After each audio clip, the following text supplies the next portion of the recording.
75 kgs of we receive about 75 kilos of weight. We are putting pressure on your spine, okay? And katakan we are bending forward masa kita berdiri, we are putting about almost 150 kgs kita bend forward. The pressure that is going on your spine. So katakan we are in average about 50 to 100 kgs in between that. Kalau kita duduk, berat yang tulang belakang kita kena tampung ialah lebih kurang 200 kg ya. Itu ialah normal healthy person have to go through. So ataupun kita duduk bongkok, lepas tu angkat barang berat lagi, dia boleh capai sampai 275 kilo. So bayangkan berapa banyak pressure yang kita letak pada tulang belakang kita.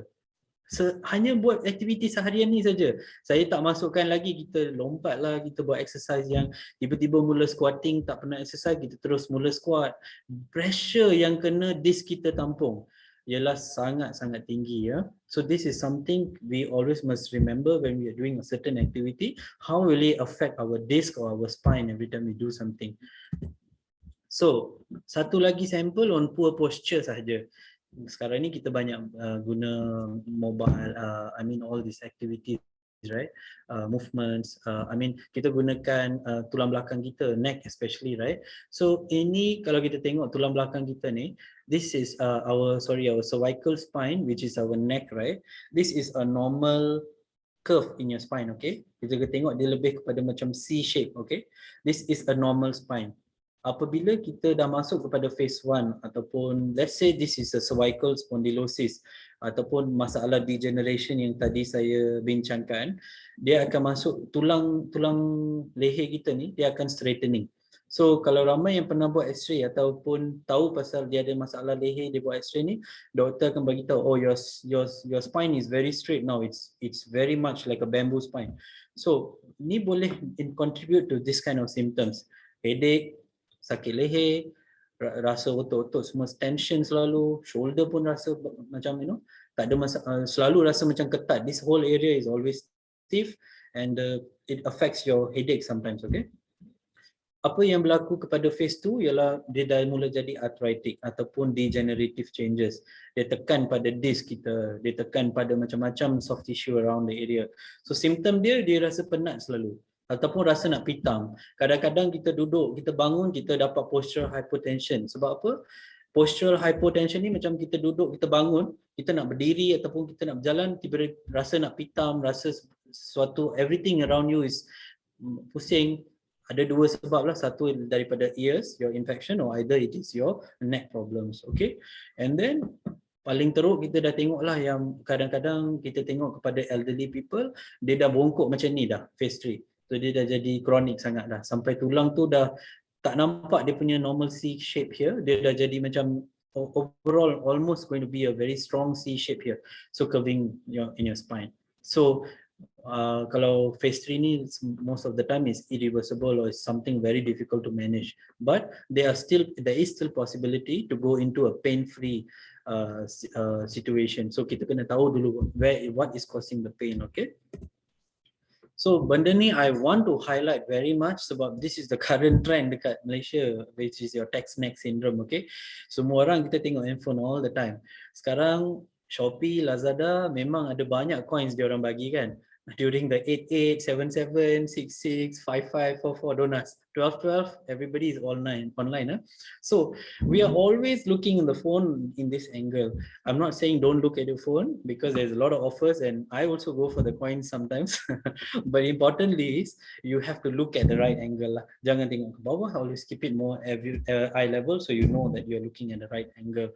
And why we always must remember kita punya spine ni daripada leher sampai tulang belakang dia ada disc tau, leher pun ada disc juga. So kalau kita kena katakan slip disc tu bukan sahaja di tulang belakang ya, kita boleh dapat dekat leher juga ya.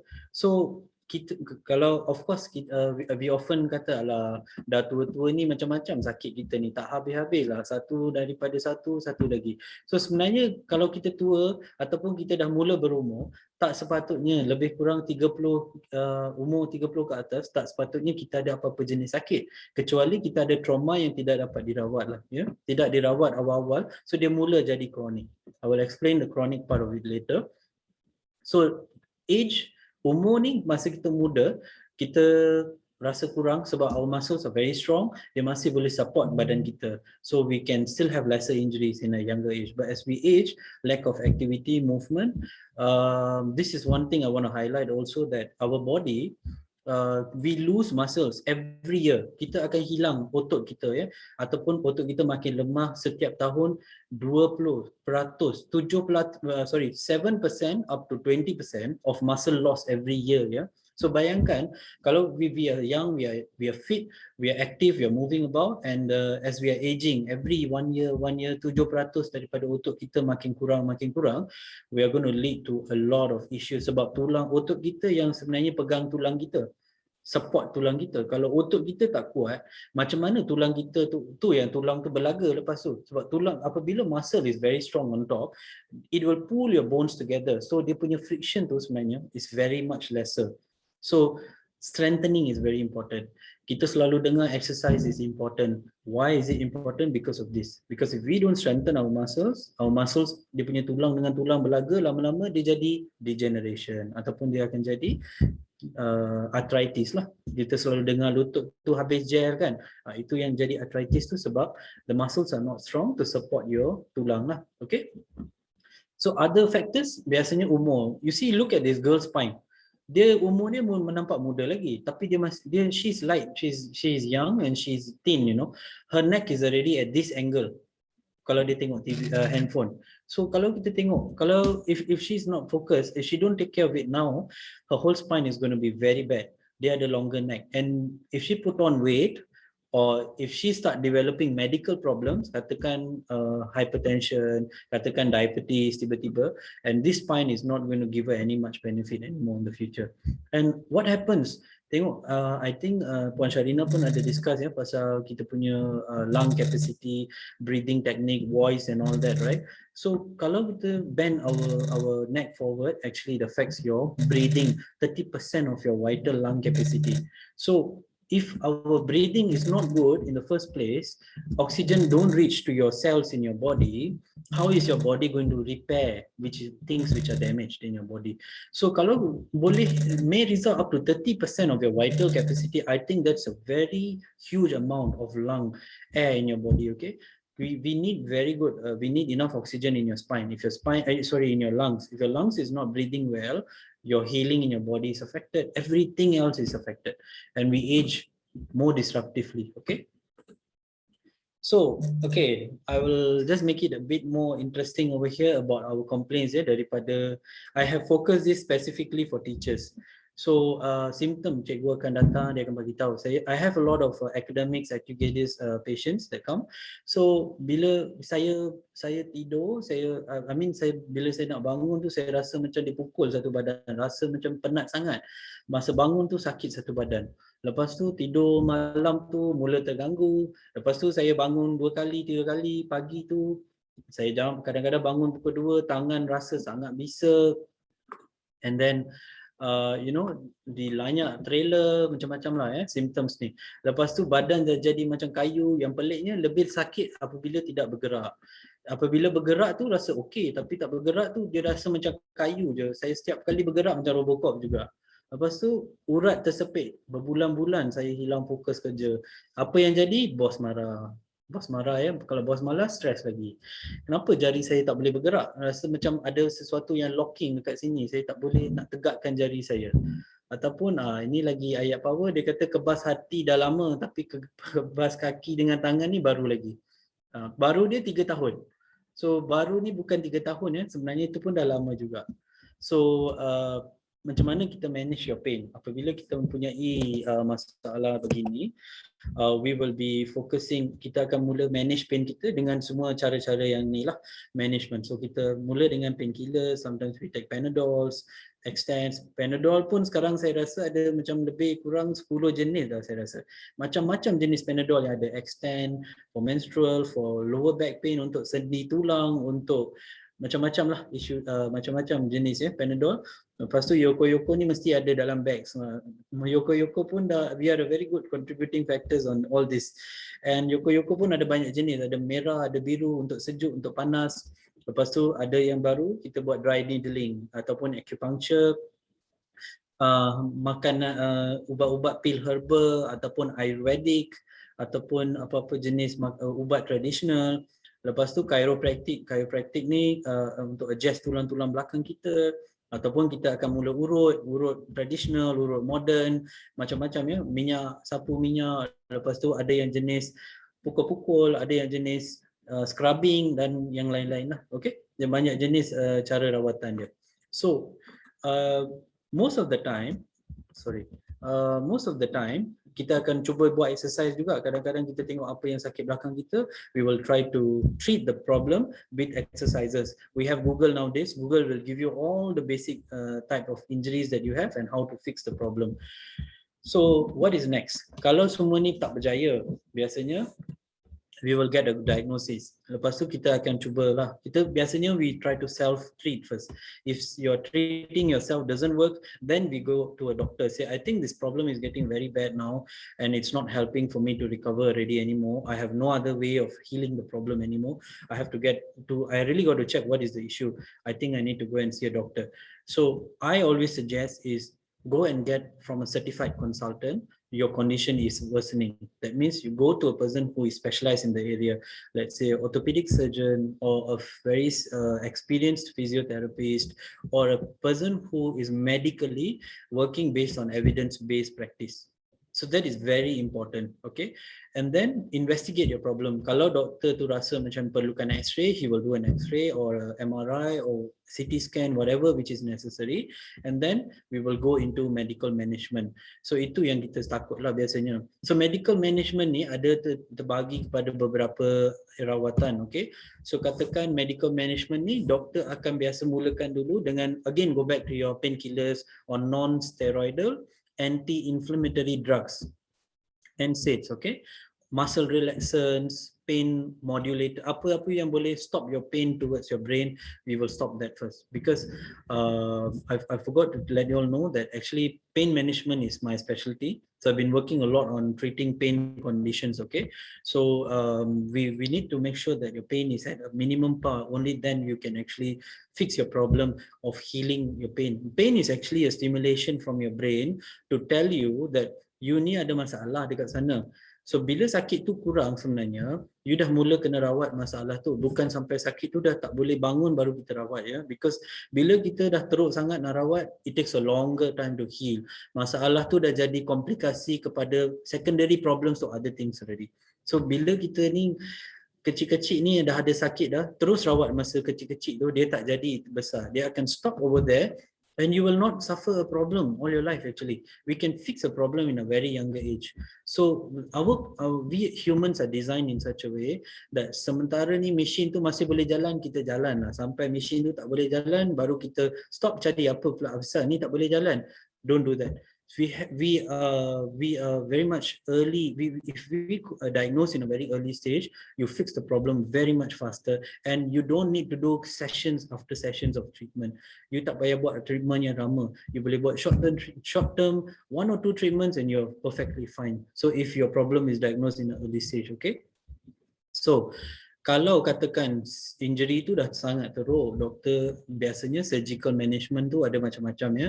I bukan nak takutkan ya, tapi ada macam-macam jenis surgical management. Sebelum doktor tu akan buka semua, cut open everything, dia ada banyak jenis. Dia ada rawatan laser, there is a radio frequency ablation, sekarang ni sangat popular, and then PRP injections at the knee ataupun at the different areas of your body. Of course laminectomy tu buang beberapa areas, dia akan masuk, dia akan shave, buang tempat yang compress spine kita tu, disto tertekan, dia akan shave tempat yang disto tertekan pada saraf tunjang kita, and then macam-macam jenis. Yang lain tu masuk besi, masuk itu sangat intense lah ya. Kecuali dah tak boleh berjalan ataupun serious symptom, kita tak rasa macam nak buang air tu dah tak rasa dah. Buang air besar, buang air kecil kita tak rasa dah. Masa tu doktor akan plan kepada decompression or fusion, depends on the surgical management of the doctor ya. And then physiotherapy management. So kalau doktor tu rasa macam the surgery, this condition is not very bad, you can be treated. Always look for a non-invasive or a conservative treatment initially. So apa yang physiotherapy? Okay, over here, this is where I will advise, or I will talk to you all about what I do ataupun a job of physiotherapy is what we do. So we will advise you return to your work. How do you return to your work?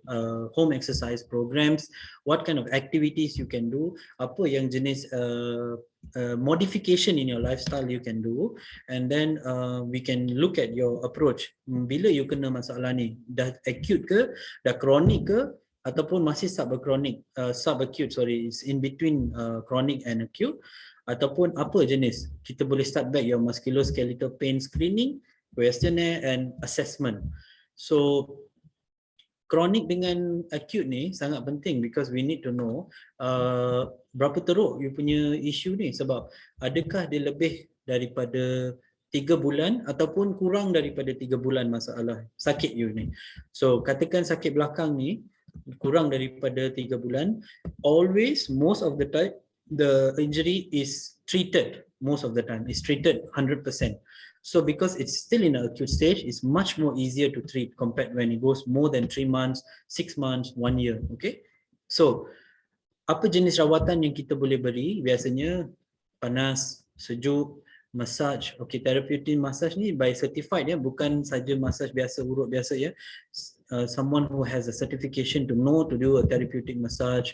Spinal manipulation that physiotherapists also do nowadays based on certification. McKenzie, dia ada banyak jenis rawatan. I will not go in detail, tetapi this is case to case basis. Manual therapy, group exercise, stretching and strengthening exercises. Kalau rawatan ni sangat basic dan sangat senang untuk dirawat sebab kebanyakannya boleh dibuat dari rumah pun sebenarnya. Kalau lebih daripada 3 bulan ataupun 12 minggu, exercise tu jadi sangat structured.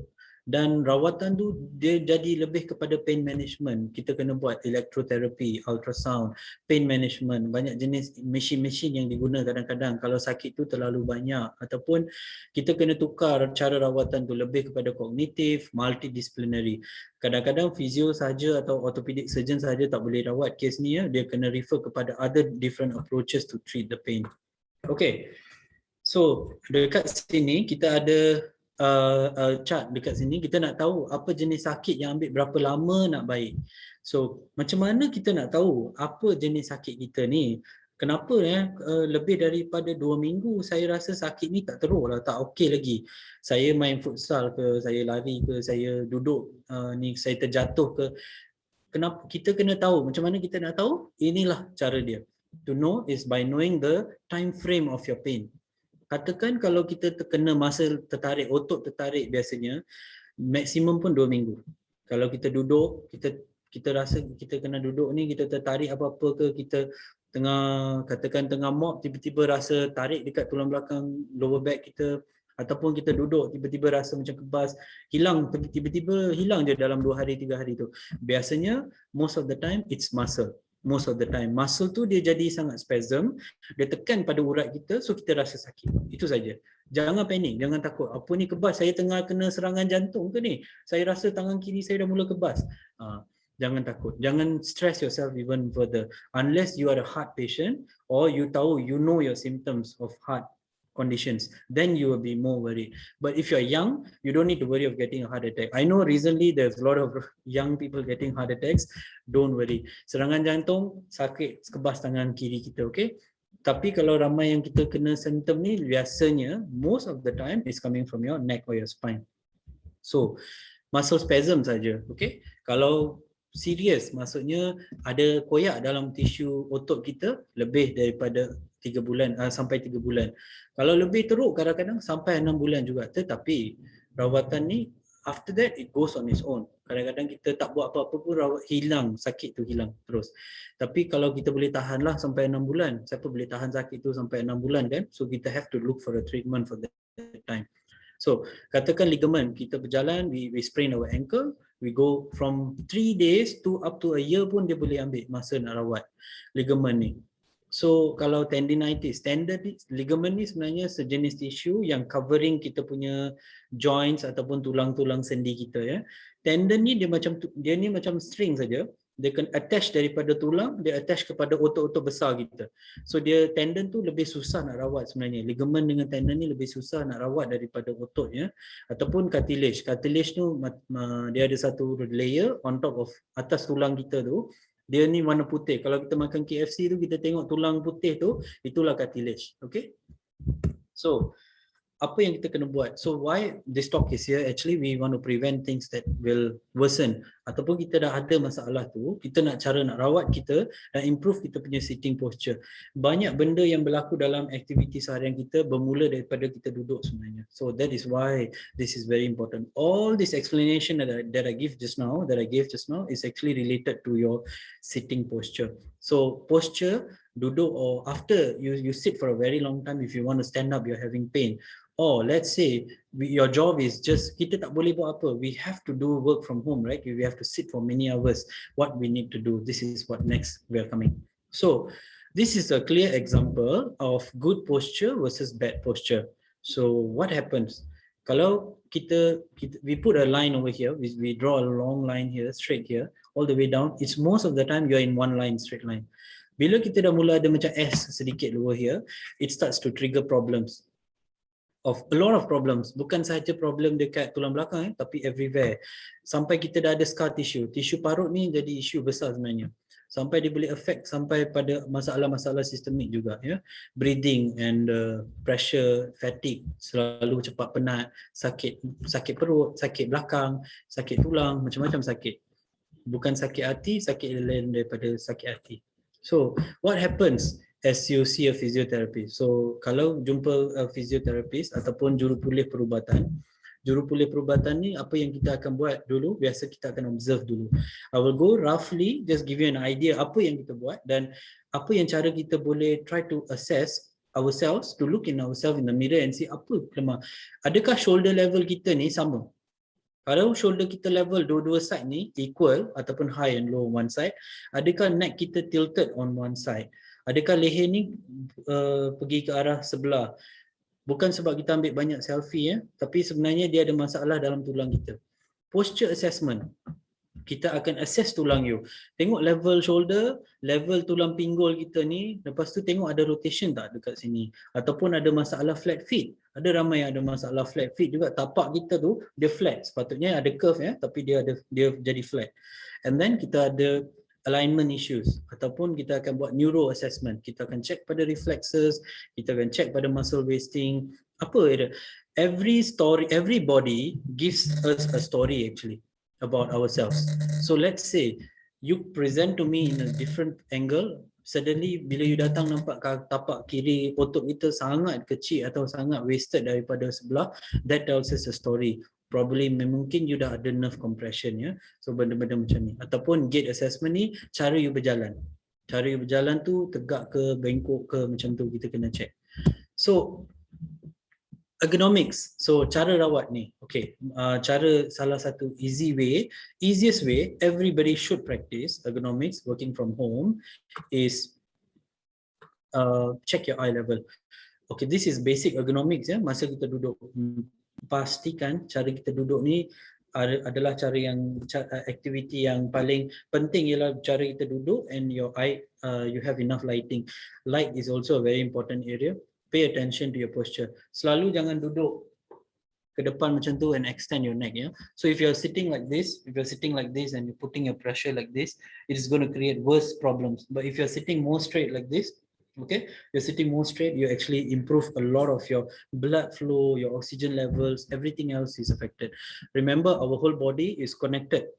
Daripada our head right towards our toe, everything is connected. So if you have a problem at your neck, you'll definitely have a problem in your lower back. Why? Your spine is working together. The top supports your bottom supports your top. So this kind of a thing. So pay attention to your posture. Okay, always try to keep your neck straight. Don't crane. Crane ni maksudnya kita kena this way ya. Kita craning ke depan macam tu. Jangan kejatuh ke depan ya. Lepas tu position your monitor ataupun kita punya I mean, how do you say your position of your posture ni? Always try to keep it very much close to your body. So let's say you are sitting down. Katakan kita duduk dekat sini ni. Remember, you have to make sure that your spine is supported. Nowadays, there are many kind of chairs in the market. If you don't, katakan we don't have that ability to go and use an office chair at home. We don't need to buy it because it's for temporary use. Once your school starts, you can go back. You can use actually a dining chair. Yeah? It's okay. You can use a dining chair, but you have to put a pillow or support it to prevent it to worsen. Okay, take care of your posture very much. So sitting straight upright, and then your sitting posture here, your hips slightly tilted, but your knee has to be almost at 90 degrees when we're sitting down. Don't fold inwards always. We always like to fold ataupun duduk bersila tiba-tiba atas kerusi tu. You have to be careful because a chair is designed for you to sit. Look at the difference on this side here. You see, if you sit, most of the time we Malaysians, we sit on our lumbar tau. Kita tak duduk atas tulang belakang kita. Sorry, on your hips. So, bila kita duduk macam ni, we are actually pressuring your spine. And that is where we develop more injuries. So, number one, you develop a neck pain. Second, then you develop a back pain. And then your middle area. And you just see how much of compression in your lungs is affected over here compared to sitting more upright like this. If you sit straighter, everything is open. So, this is very important. That's why kita pun selalu advise kan, student, jangan duduk malas, duduk tegak selalu. So duduk tegak, it is going to definitely give a lot of effect in long term. Okay, and very importantly, if you look at this guy here sitting also, it is very far away the position of his sitting. Look at his shoulder, look at his elbows, and look at his before the bad and the good one, and then you look and compare and see the good and the bad. So we can see here lower back support, elbow angles ni very important. So positioning, make sure your arms are close to your body with your elbows on your side. Actually this kerusi ni bukan murah ya, sangat mahal sebenarnya kerusi yang dia pakai ni, sangat mahal. Tapi masih dia punya elbow ni sebenarnya stretching forward, actually is not good ya. So use the external keyboard atau mouse and you place closer to your body always. Anything, sebenarnya sekarang ni kita ada smart TV dah, so kita boleh connect it's not very expensive to buy a keyboard and a mouse. Put it close to you, leave your screen far. It actually in that way it works way much better if you use the external. Kalau kita guna pada laptop, kita stretch forward like this, actually we are causing more pressure on your spine. Kalau we got everything closer to you, it's much more easier for you to actually, you will not injure yourself lah, yeah. So use a mouse pad and then chair ya. You of course try to use a back support. Gunalah macam bantal ataupun support like this to support for your home usage ya. Okay. And then we can also use a mouse pad. Sometimes we have pain over here of carpal tunnel syndrome and all. We can put a pad to reduce the pressure on you. Or kalaupun ataupun kita duduk macam ni, we can put a pillow on your chair and then you can put your arm rested on the chair. Put a pillow underneath your both hands. So actually that helps to release the pressure on your shoulder and your neck area here. Okay. And then of course kalau kita nak laju, kita nak cepatkan proses kita buat working from home, we can learn the shortcuts on your keyboard. So you don't use so much of mouse, but you just use a lot of keyboard rather than that. So that can stop the excessive movement using or hanging your mouse hand all the time. Okay. So this is the 4 tips, main ones that I want to share. Is to use your proper desk. Okay, so kalau our dining table and our dining chair is actually one of the easiest way to measure because it is standardly measured for everybody. Semua orang ada different sizes. We cannot get the exact custom made chair for us or table. Unless you buy nowadays the table yang boleh naik turun tu, kita boleh adjust manually, ataupun kerusi boleh naik turun, that can work. But the best way to do is, in average, is always you must look more at the eye level selalu. And kalau katakan kita tak boleh dapat ketinggian tu, laptop tu boleh letak buku, bawah buku ke apa kan, naik ketinggian dia. So increase the height very much higher, so you go more eye level lah. Okay, and then leg room tu kena ada. Selalu duduk tu terbaik ialah always sandar. Always sandar, so you don't pressure your lower back, and then you sit more actively. Kalau kita duduk ke depan selalu, that will pressure more on your spine. Okay, and this is the measurement, standard measurements, 18 to 20 inches from you, the monitor, not too far, not too near as well. Okay, so now I'm going to come towards basic exercises. Yeah, sangat penting. I want a lot of us to try to indulge in this, to get these exercises, movements and all. So I want all of us to go into this. Movement is life, very important, is pergerakan. Our body is definitely not designed to sit. Our body is designed to move, because movement is actually life. If you don't move, basically you're going to have a lot of issues, or literally you're going to have a lot of issues with our anatomy issues in our body, or musculoskeletal disorders. If you are sitting down also, these are the basic exercises that we can do. We lean forward, we lean to the sides, we try to touch your elbows, we try to pull one side, we try to push your shoulders forward, we try to push it backwards, we try to keep it at 90 degrees, we try to pull your shoulders this way, this way. These are the basic stretching masa kita duduk lama. Dan saya sarankan, sorry I forgot to highlight this thing here, 2020, take a break.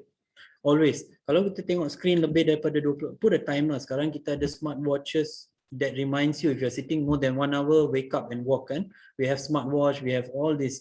Now this counts how many steps you take in a day. This is all very good actually. It's fantastic for us to move. If you are having if you are sitting down more than 90 minutes or 60 minutes, you have to wake up, take a break, go for a walk, come back, stretch, look far. So 20 minutes, 20 seconds, look far at about 20 feet. And then for 20 seconds, take a few deep breaths, just relax yourself and then continue working. These small changes that you make is going to impact you very big in long term. These small changes you make. Kecil-kecil ni, pergerakan ni sangat kecil, but it is very, very important, okay? Set timers. Or put an alarm in your phone. If you don't have a smartwatch, you can put an alarm in your phone, and then we can modify with your movements and your laptop tilted. Always tilt your laptop, okay? Okay, so I will just go through a very short video over here. If can, saya nak semua orang actually involved in this exercise. Very senang saja. This guy is going to actually talk about how do you do the exercises sitting on your chair or working from home, okay? So let's start. Computer screen all day. This is why we get achy, we get stiff, we become so stressed in the office. The good news is I have some great stretches just for you that's going to get your blood pumping through your muscles and your So brain. everybody ready? Ready? Let's do some exercises. The first stretch is your 3-directional. Yeah, ready. You're going to take your left hand, go towards your right, relax your right shoulder, and pull towards your left. Cikgu boleh ikut. 9, 8, Semua buat ni. 7, Bagus ni.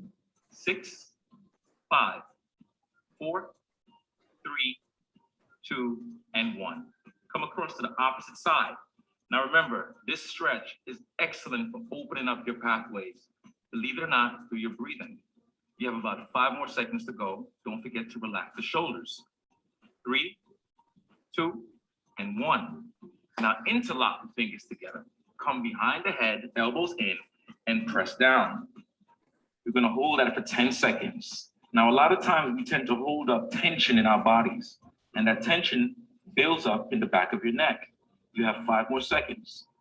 4, 3, 2, and 1. Come out of it nice and easy. Dah penat So belum we're going to move on next to your overhead side bends. This is for your shoulders.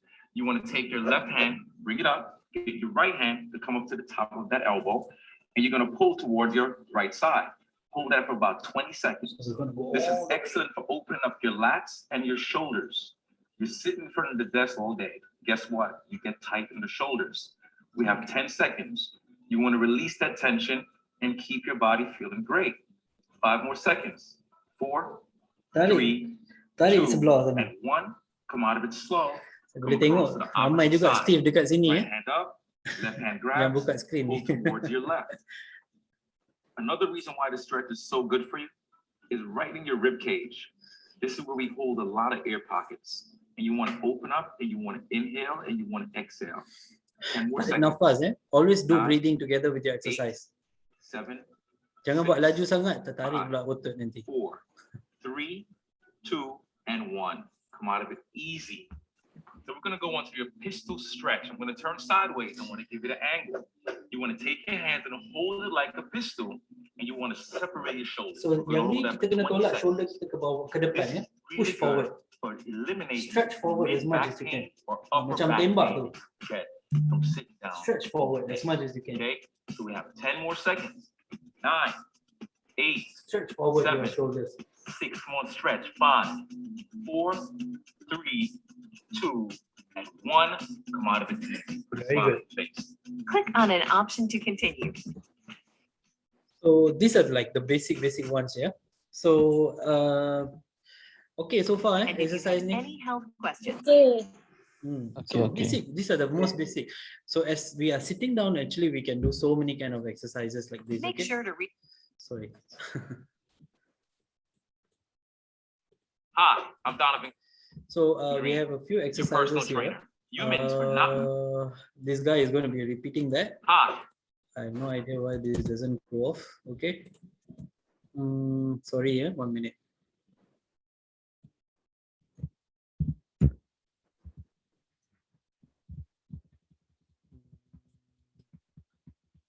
So we are going to go into our conclusion. Yeah. So so these are the main basic exercises that we focus on our daily routine. Okay. So katakan these are the most basic ones. Sebab apa, we have to give you the exercise based on what is your condition or what is your problem. But if you don't have any problem at all, that's a fantastic news. Jangan risau kenapa pula saya tak ada masalah, orang lain ada, itu pula masalah nanti. So very importantly is maintain what you have, take care of your posture and take care of your back. Remember, our back is as important as God, you know. I always say this to my patients, but your spine is the most important part in your whole body, and if you don't take care of your body, it's going to be causing a lot of secondary issues. So ergonomics is always about improving your daily routine. Katakan kita nak naik tangga, katakan kita nak berdiri lama kan, katakan don't stand on one leg, jangan suka berdiri pada sebelah kaki saja, selalu berdiri pada dua-dua tapak kaki. Sebab kita ada tabiat, saya kalau pergi kalau go shopping ke, saya tengok ramai kita ni tabiat kita suka berdiri sebelah kaki. That is not good actually. Always remember to stand on your both feet, because your weight has to be distributed equally on your both feet, on your both legs. Don't stand only on one side of your weight. Okay. So there are these small changes that we make actually affects us in a huge way in our lives. Okay, so improve your health, your productivity, and improve your workplace design. I want to highlight that most important thing is kalau kita tengah dekat rumah ni, sitting down is in the most summarized way. Remember your environment plays a very important role. Kalau your lighting must be correct, because jangan bright sangat sampai glass to your eyes while you're looking on your laptop. That is going to create tension to your brain. Okay, you have to focus or you're going to strain your eyes, and eventually you're going to develop secondary issues. Number one is your lighting. Lighting is very important. Second thing is your air quality. Make sure if you're feeling hot, on your aircon or your fan, or make sure there is ventilation. Not only you're surrounded or closed in a closed area.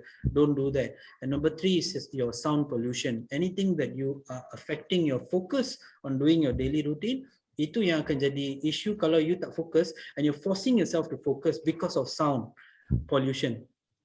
If we cannot avoid it, we try to find a way to avoid it or reduce it if possible. Okay, because sound is also a very important thing. Any stimulus yang kacau kepada kita punya focus will cause secondary complications. So we tend to go nearer to listen. We tend to focus more. That is all creating more pressure to your muscles and to your joints in your body. Okay, so environment is important.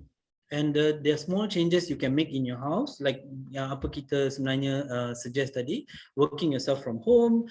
You transform your chair, your table, modify it, try to make it more ergonomically positioned. and make sure make everything within your reach. Jangan selalu kena saya alamak saya kena pergi ambil buku sana. Every time make one round, take something and come back. Don't go 3 times go and come carrying the same heavy load and come. So we can actually, it's everything about planning lah, kita plan macam mana kita nak plan. And the closing most important is move. Our body is designed again and again, I'm telling this, is to move. If you don't move, you will have secondary problems. Take up a sport, ambil lah sesuatu. Berjalan pun sangat bagus sebenarnya. Sebab tu kerajaan pun sarankan kita supaya kita selalu aktif, ya, kita selalu bergerak. 30 minutes dalam 3 kali seminggu pun tak apa. Why? Because apabila kita bergerak, there are 100 things can be cured by just moving only. So berjalan, atau kalau katakan lutut sakit tak boleh jalan, tak apa, kayu basikal lah. Sekarang ni static bicycle dekat rumah kita boleh letak, ataupun treadmill. The key is to move. The key is to always to move. Walk forward, walk backwards. Kalau ada swimming pool lagi bagus, jalan dalam air lagi bagus sebenarnya, ya. We can do all this kind of exercises will actually improve our lifestyle. Berjalan saja, tak payah pergi angkat berat semua, buat squatting semua, that is going to cause injuries if you are not sure. But if you are strong, you know you can do it. Kita tahu ability atau capability diri kita sendiri. Kita tahu, so we can improvise, we can modify, and we try to embrace it in our daily activities. And remember, always invest in a back-friendly environment. I will never suggest you to sit on a sofa. Personally, my personal suggestion, never sit on a sofa, because sofa is the worst way to feel very comfortable and injuring your spine at the same time. Sofa does not help you. If you already develop a neck pain or a back pain, duduk atas kerusi tegak ataupun baring terus tengok TV. Jangan duduk setengah, baring setengah. Jangan. Never do that, because that is going to cause a very big problem in few years to come down the line only. So these are the few things we need to take care of ourselves, because again, we only have one spine. You take care of it now, it will take care of you later. So it's very important. Okay. Always invest in a back-friendly environment. Always sit upright. Always take care of your spine, and be careful when you're going to lift something. Always remember, you must be fit, you must be healthy, and always share a very how do you say, a good community around you that also brings health towards their lifestyle. That is very important. Mix with people who wants to see an improvement in your life and progress in your health, rather than the one which is passive. There's a lot of people say, saya takut lemak saya nanti kesian saya, we grow our lemak ni beberapa tahun ni, saya tak nak burn this lemak ni, sebab saya sayang juga, banyak saya invest dalam buat lemak ni. So don't think like that. Always think that anything which is excessive in your body, it is actually an extra baggage to your body.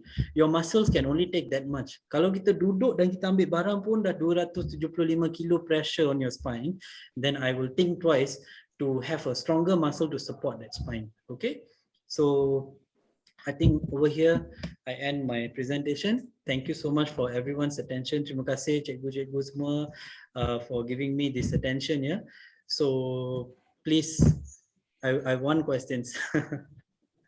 Okay, thank you Dr. atas presentation yang sangat menarik ini, yang sungguh bermakna.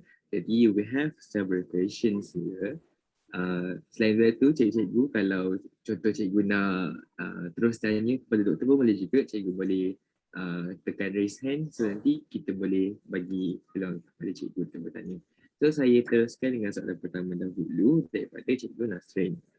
Doktor, pasal jari lekat bila nak buka genggaman, tak ingat nama dia, tak sakit tapi takut, perlu ke jumpa doktor atau boleh exercise sendiri dan baik? Dan kalau ada exercise physio, nak tahu caranya. Terima kasih doktor.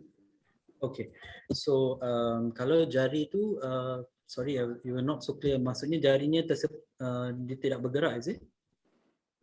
Kalau sini cikgu cakap jari dia lekat. Melekat, okay, alright. So kalau melekat ni, there are only two possibilities. Satu ialah trigger finger, we call it. Jari dia is called trigger finger. Dia menjadi macam, I think I have a small, I can maybe share on the screen. I will show you all what is a trigger finger, yeah. Sorry, So trigger finger ni, there's a few ways to treat it, but we'll just find a picture for it so we roughly have an idea how it looks like. Yeah.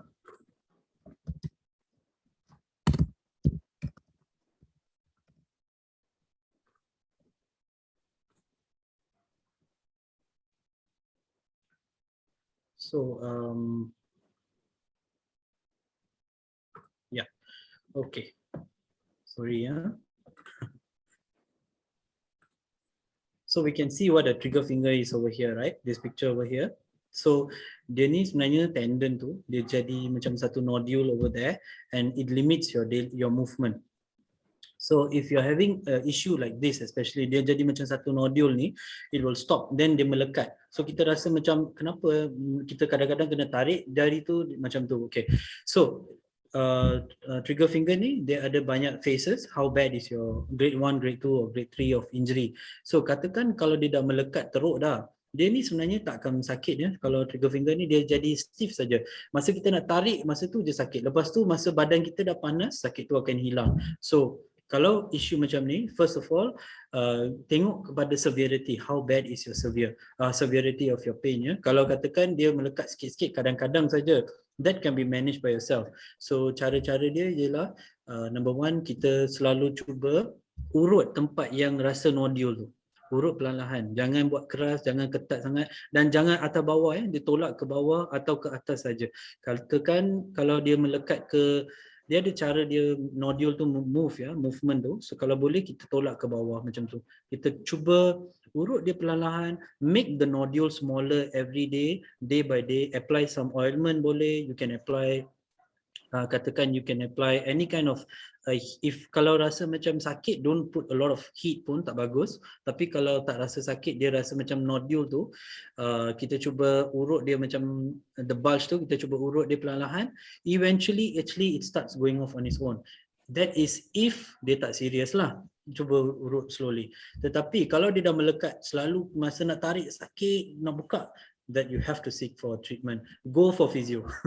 Because physiotherapist tu, dia akan buat rawatan sini, dia akan letak ultrasound, dia akan letak some ointments, they will put electrotherapy, macam current stimulation to heal the soft tissue tu, supaya dia heal dengan cara yang betul balik lah. Kalau dirasa macam melekat tu dah teruk. Ataupun severity tu dah teruk sangat, biasanya the physiotherapist will tell you, better go, and normally a doctor will give a injection directly on the nodule untuk kecutkan benda tu.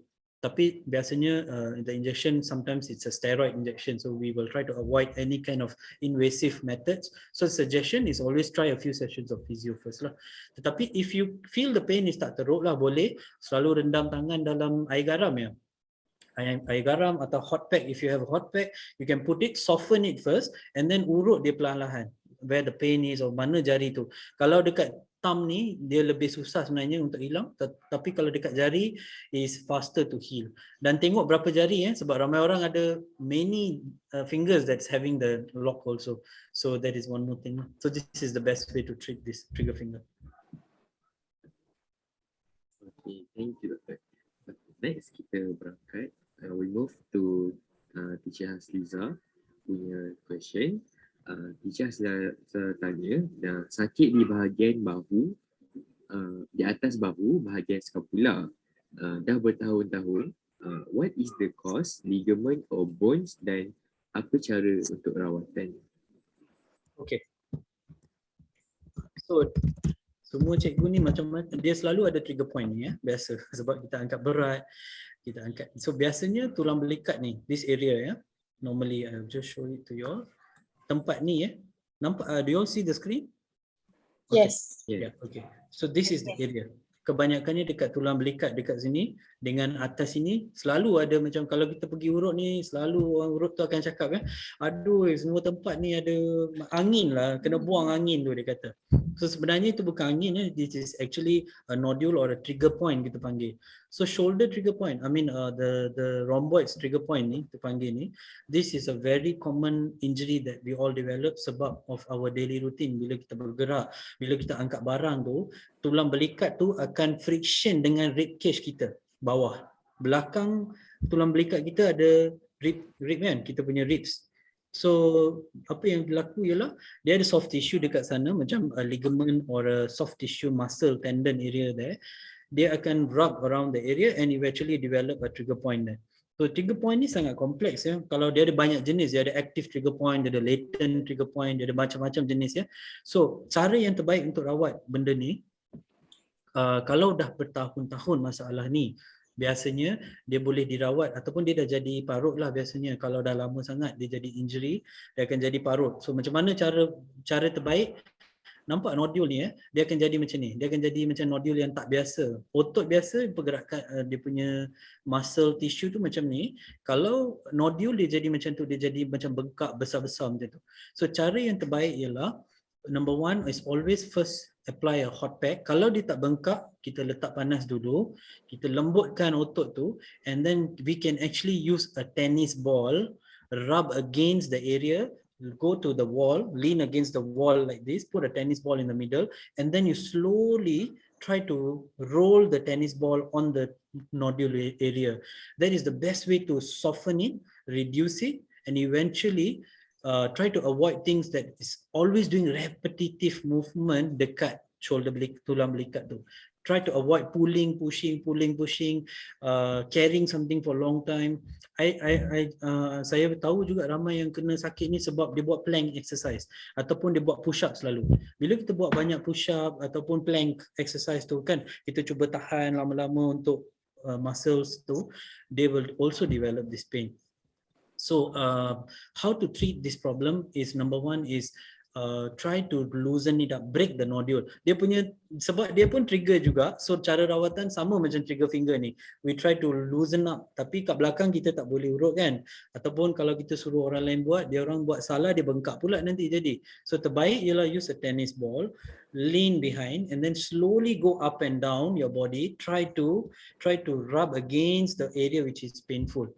Every time you do this, I think within a week, dalam seminggu sakit you akan banyak berkurang cikgu biasanya. So that is the best thing to do. And then tapi remember always apply something heat first, take care of it.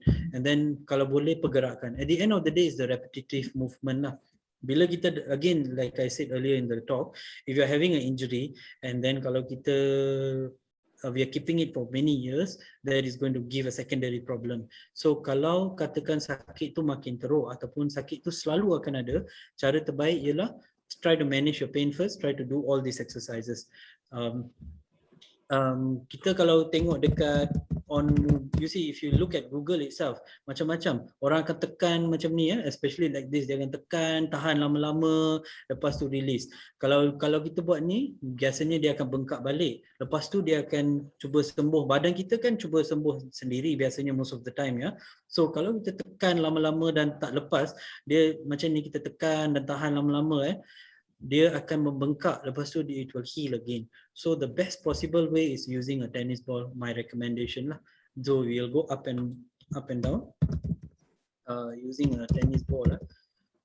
So it will be much more easier. So you nampak dia, you can lie down and use also something like this also boleh, ataupun this is what I was telling to fix this problem.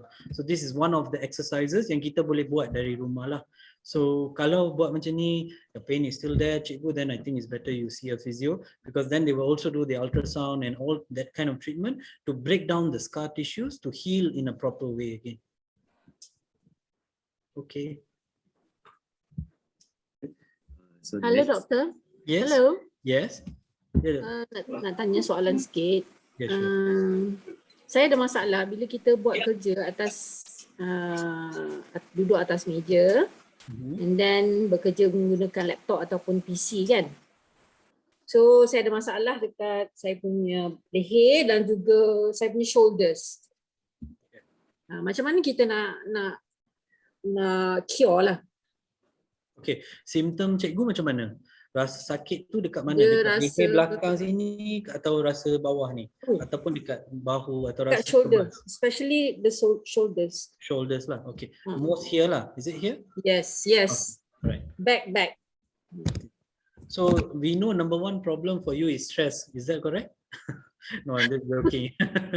So biasanya ini data ni sebenarnya daripada stress ya. Sebab this is one muscle which is connected direct to your brain nerve supply dia. Kalau kita stress dia pop terus naik atas. Itu biasa ya. So number one, this is sitting long hours, you develop that also. So cara yang terbaik untuk rawat benda ni, most importantly, is the stretching that I taught you just now. Itu ialah cara yang terbaik untuk buat stretching ni, untuk regangkan otot-otot yang tengah stiff.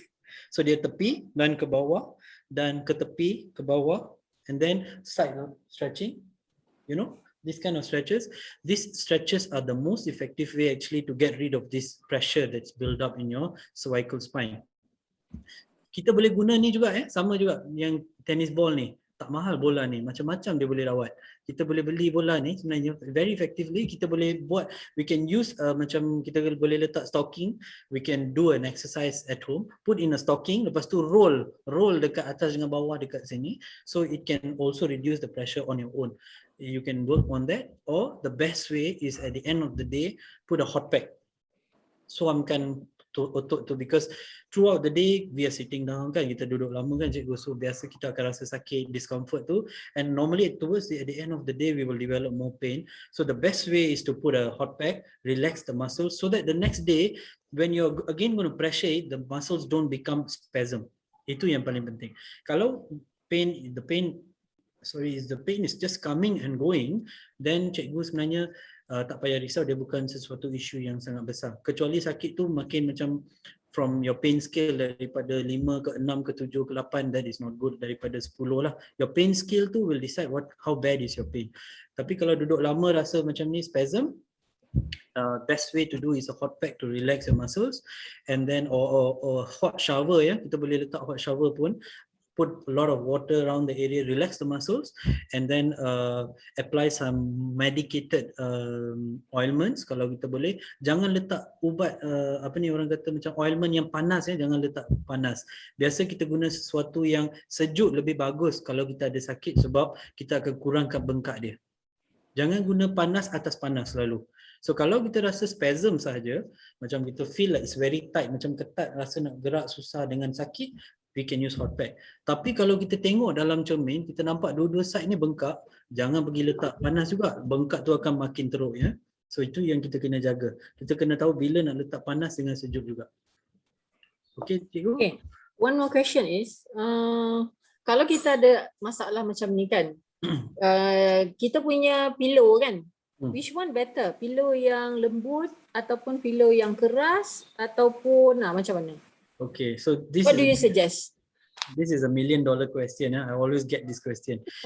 Sebab pillow yang terbaik kepada you. So the problem is, cikgu, I haven't seen your spine, so I cannot best suggest which is the best pillow for you lah. Tetapi I will suggest the pillow that gives you the best comfort is the best pillow. Dia tak kira, cikgu ni jenis yang mengiring atau terlentang selalu? Tidur selalu mengiring. Dua-dua side lah, dua-dua lah. Saya pun tak perasan. Tak perasan Asyik partner lah. Terlentang lah, terlentang. Kalau jenis terlentang tu, biasanya pillow normal is enough. Ada banyak jenis pillow dekat luar ya. Ada yang mahal, ada yang murah, ada yang sampai patient saya beli 15-20 ribu pillow pun ada ya, dia orang pakai. So, dia ada yang pillow yang dia ikut shape. Contour pillows, yes. The contour pillows pun ada. But contour pillows is if you actually kalau posture you Empat dan tidur 17 tak ada. Kau buat apa tu?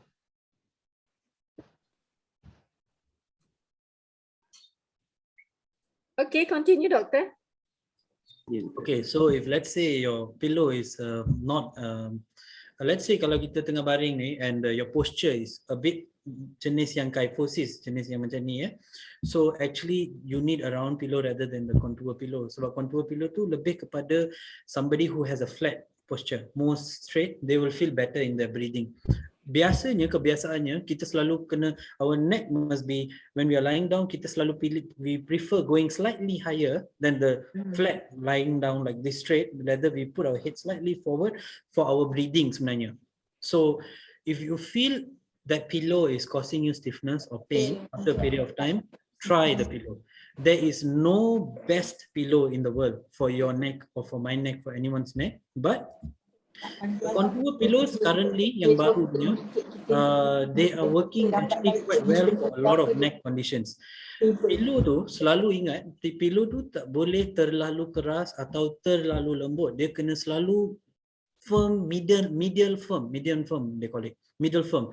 Dia tak boleh firm sangat, they cannot be very soft or medium soft. Dia kena medium firm. If you're asking me the choice of your pillow that you choose, they are the soft, they are the medium, they are the medium firm and hard. So I will, like personally for me, when I sleep, I prefer to use a pillow which is medium firm because it gives a support to your neck rather than soft sangat pun tak bagus. Most importantly, bila kita tidur, tengok leher you jatuh ke belakang atau naik sangat tinggi ke atas bila kita tidur. So kalau kita tidur, kita tengok, let's say we are lying down, make sure your neck is not like this or like this. Kalau pergerakan tu tinggi sangat atau rendah ke belakang sangat, that is not the right pillow for you. You must be in neutral position. Your neck must be rested. That is most important thing. And bila kita baring tu, we know the neck is not tinggi sangat atau rendah sangat. You will know yourself better. I hope that answers your question, Cikgu. So there is no right pillow. Thank you, Doctor. Try different kind of pillows that you will feel comfortable, that you wake up in the morning, you know that kalau kita mengiring macam ni, kita tidur, tak ada sakit atau tak ada rasa kebas atau tak ada rasa, discomfort when you wake up in the morning. That is the right pillow for you. And that pillow also have to change. When was the last we changed our pillow? Itu pun is the issue. So don't use the pillow very long jugalah. So biasanya dia punya tahap ketahanan dalam pillow tu biasanya normally is about 1 year lah. So if you can change after 1 year, is better for you. Okay, thank you, Doctor. No problem, Cik. Okay, thank you Puan Rehat untuk soalan. Seterusnya Doktor, kita ada soalan daripada Cikgu Izzah. So Cikgu Izzah tanya, situasinya adik cikgu ni dulu ada history jatuh terduduk. Okay. So bila dia jatuh terduduk, dia akan macam sakit lah kan, dia tak boleh tegakkan badan and dia punya movement dia limited. Dia akan ambil masa macam 3 to 5 days to heal dan dia akan macam repeat sakit tu. So ada tak cara yang doktor boleh suggest untuk cure benda ni, situasi? So dia ada apa, sakit belakang atau apa cikgu? Ya, sakit belakang. Sakit belakang, Doktor. Sakit belakang ya, okey. Belakang, tulang belakang bawah bahagian pinggul. Dari pinggang ke bawah. Pinggang ke bawah, okey. Dia ada rasa kebas tak? Tak ada. Tapi dia masalah dia susah nak bangun lepas beberapa kali macam tu Lepas beberapa kali kena, dia susah nak bangun lah. Okay, alright. So, okay, kalau isu macam ni, I would suggest it's better for you to get checked lah. Sebab biasanya kalau lepas jatuh ni, the symptom macam you bagi tahu ni, dia ada nerve compression, definitely. Sebab tu kalau duduk nak bangun tu sangat susah, dia bukan sebab sakit otot, dia lebih pada sakit saraf. So sakit saraf ni lebih susah kita nak rawat daripada otot ya. So lebih baik dia buat rawatan jugalah. Sebenarnya ada compression dekat spine dia. So isu macam ni better. Dia belum kebas sebab mungkin she's okay ya. So pada masa ni this is the best time for you to treat the problem. Get her checked in the nearest go to a doctor. Sebab kalau buat x-ray sebenarnya benda ni takkan nampak, semua akan nampak okay ya. Sebab soft tissue kita tak nampak dalam x-ray.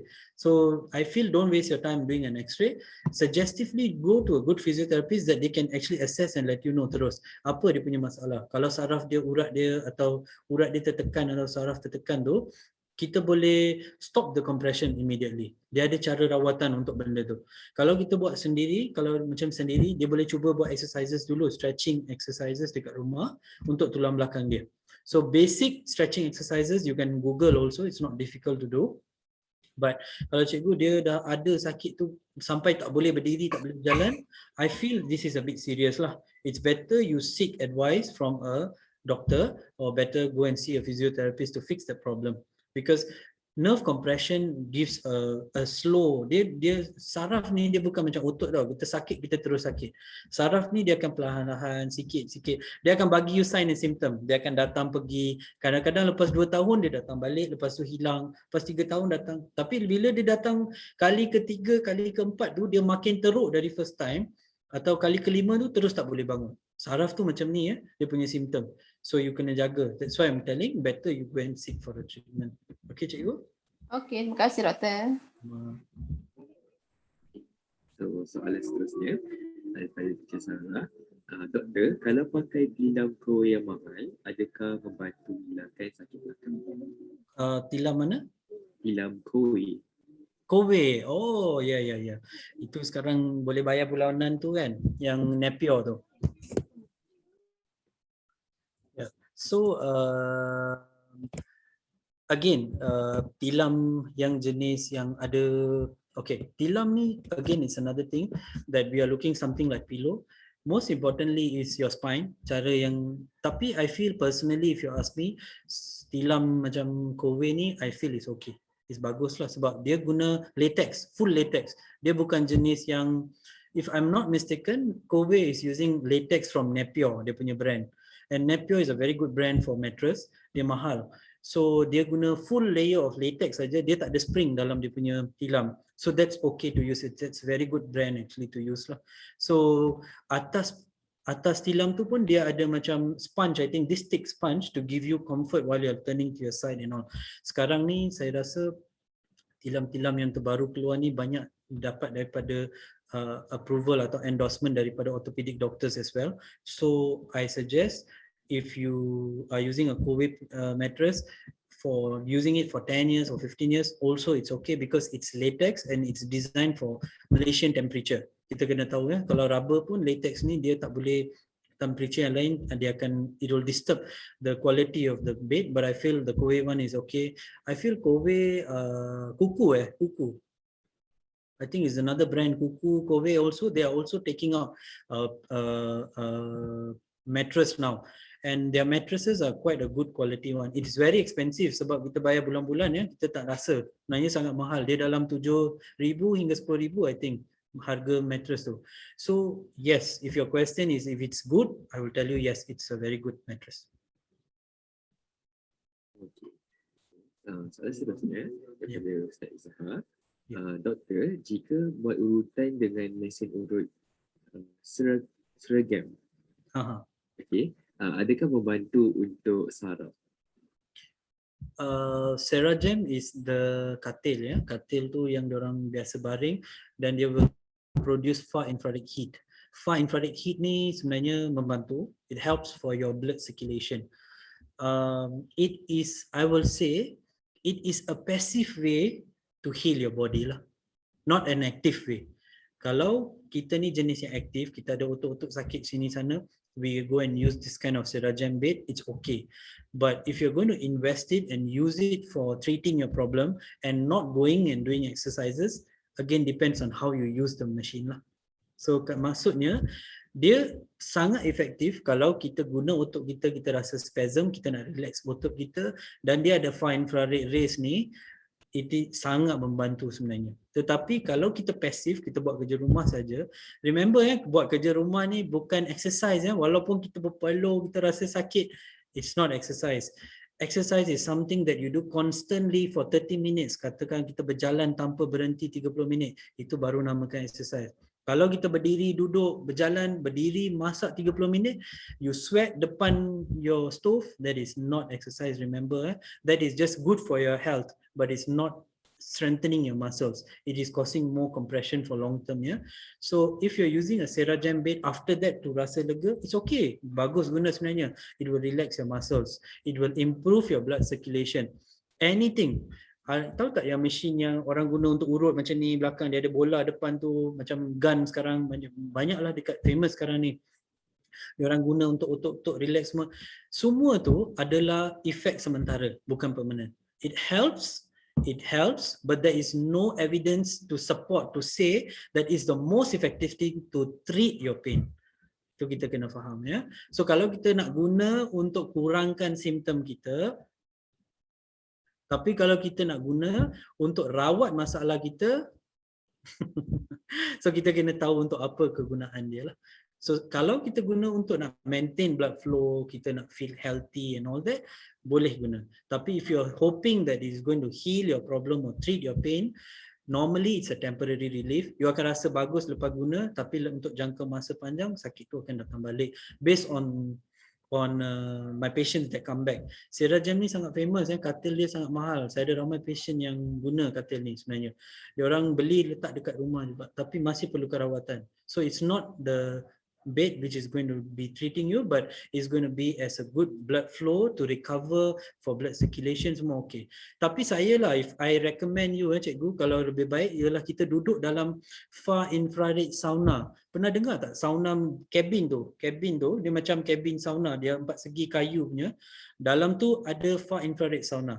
Kita duduk dia satu badan dia kena, itu lagi bagus daripada Serajam, sebab Serajam dia urut dekat belakang dan dia letak belakang dan dia letak sesuatu dekat perut kan, macam tu, letak tempat yang you sakit kan. Kalau far infrared sauna cabin ni, dia akan cover satu badan kita, lebih efektif lah, semua area covered and the whole body gets the heat, not only at the lower back lah. I'm not saying Serajam is not good, please don't misunderstand me. But I'm saying that if you have an opportunity to get a full far infrared cabin, you can actually use that. That is more effective. And even Serajam is effective because it's helping for your blood flow. Anything which is far infrared, it is effective. And I believe in far infrared heat, it is effective. Okay, thank you. And I believe kita dah sampai ke soalan terakhir kita untuk sesi petang ni. Daripada Sewangkai, he asked, kadang-kadang my wrist ada stinging sensation, especially after a long time of marking or using mouse. Is it considered signs of carpal tunnel, and anything I can do? Can you repeat the starting part? I was not clear. Kadang-kadang my wrist ada. Oh, wrist. Okay. Wrist. Okay, so the wrist is okay. Normally wrist, what happens is if you're having a tingling sensation, there are two possibilities. Either it's carpal tunnel or either it's your nerve, which is compressed at your C6 or your C5 or your C7 down here on your cervical spine, okay? So sakit ni dari sini dia turun, they can mimic into carpal tunnel syndrome also, or peripheral nerve compressive somewhere. But we need to check.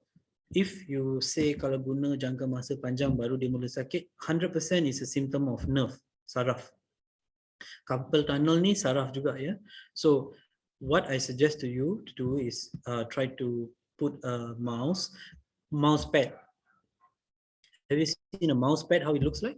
So a mouse pad is just something dia macam alas untuk lapik kita punya wrist ni, and then you use the mouse and then you see whether the symptoms go or not. If your symptoms is going off, that means you were just having a simple nerve muscle spasm which is causing a nerve compression. Itu saja.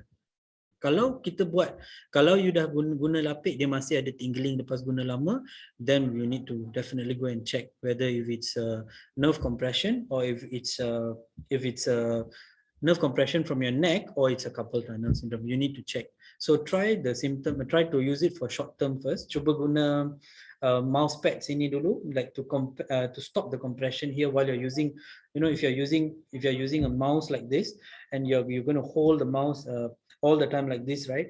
You see the pressure build up on the nerves here is a lot. So put something to pressure, reduce the pressure over here so that you actually improvise your movement or you don't. Then another thing is kita duduk ni, jangan hang your shoulder. Improve your ergonomics while you are sitting down and see. All this will definitely help you, cikgu. But if your pain is not going, better treat it because it is definitely then either it's a carpal tunnel or either it's a nerve compression from your cervical spine.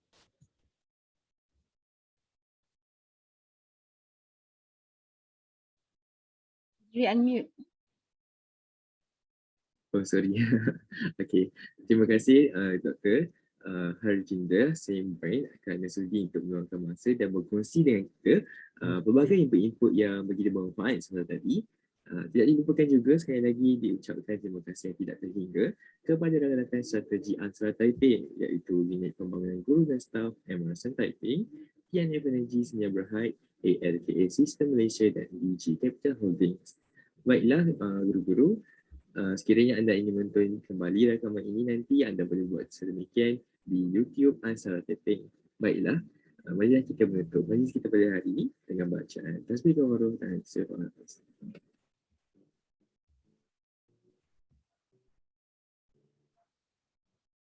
Sekian, terima kasih. Thank you so much, Okay. Doctor. Thank you. Thank you. Thank you, Doctor. Thank you, Doctor.